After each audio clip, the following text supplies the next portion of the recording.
Veio uma coisa na minha mente agora, eu vou falar. Quando você estuda sobre missões, às vezes o que acontece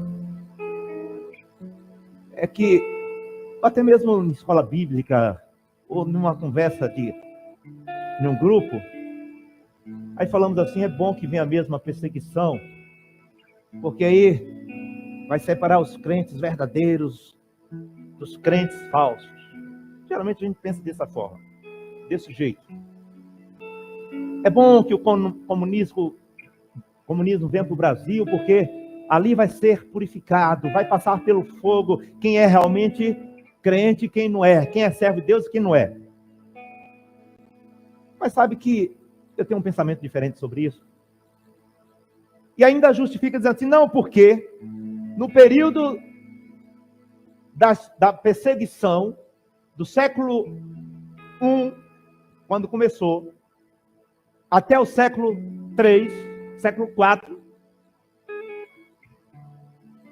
aí mais ou menos 300 anos de perseguições. As pessoas falam assim, ali que o evangelho cresceu, porque tinha perseguições. Mas se nós olharmos para a estatística, amados, em relação à população de hoje, a quantidade, se for comparado com hoje, é menor.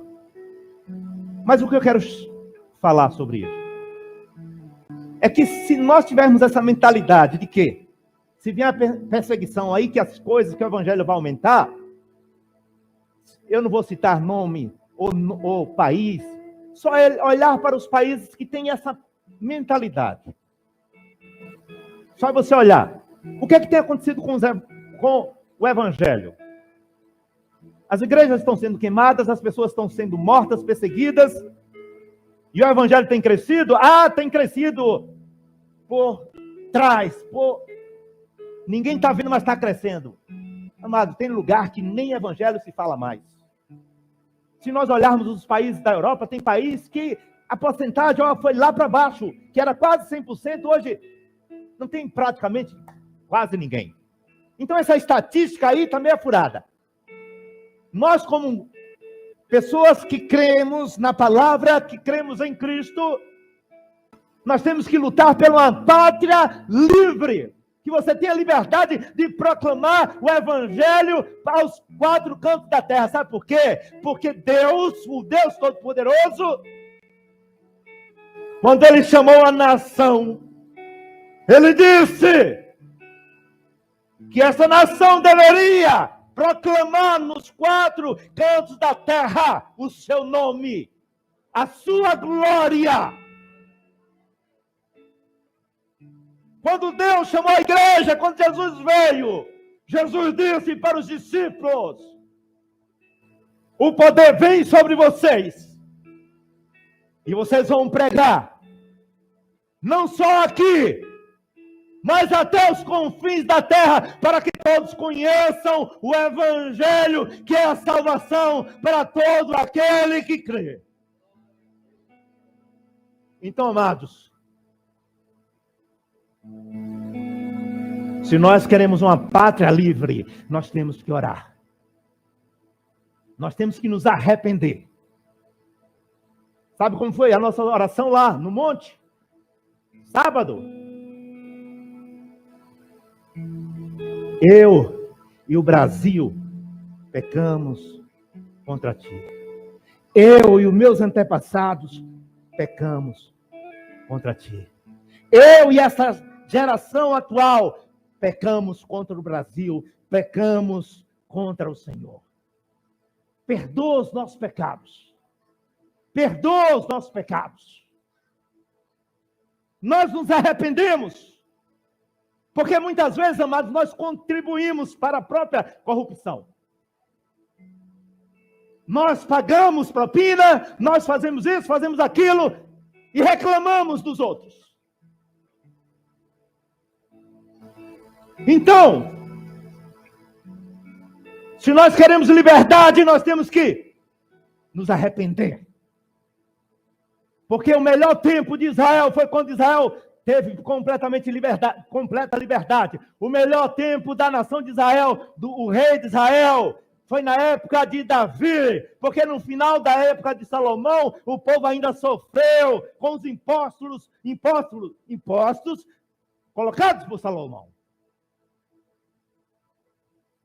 Quando a nação estava livre, a nação, ela passava por prosperidade.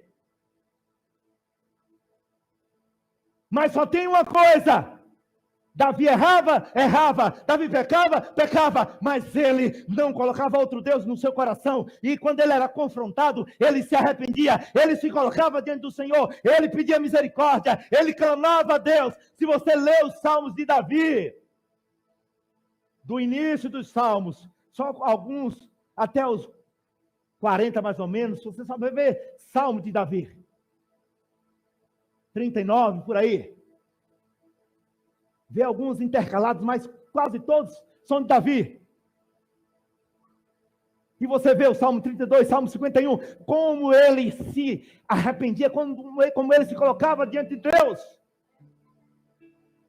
Então, se nós queremos uma nação livre, se nós desejamos, amados, não podemos esperar que essa nação seja torturada, que essa nação seja pressionada, oprimida. Mas devemos clamar. Você pode dizer assim: mas Jesus, quando veio, Roma dominava.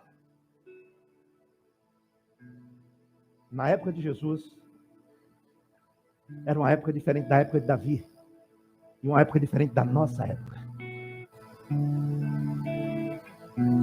Jesus poderia simplesmente reinar ali como rei em Israel e subjugar até Roma. Mas ele sabia e entendia que não era dessa forma que o evangelho ia chegar até você. Foi da forma que Jesus pregou e da forma que ele ensinou os seus discípulos, os seus apóstolos, é que nós hoje podemos estar aqui pregando o evangelho, falando: Jesus é rei, Jesus salva, Jesus liberta, Jesus cura, Jesus transforma, ele muda os corações.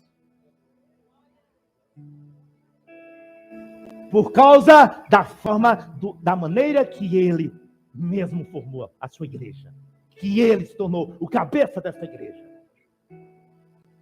E hoje não quer dizer que devemos andar debaixo do jugo para crescer no evangelho.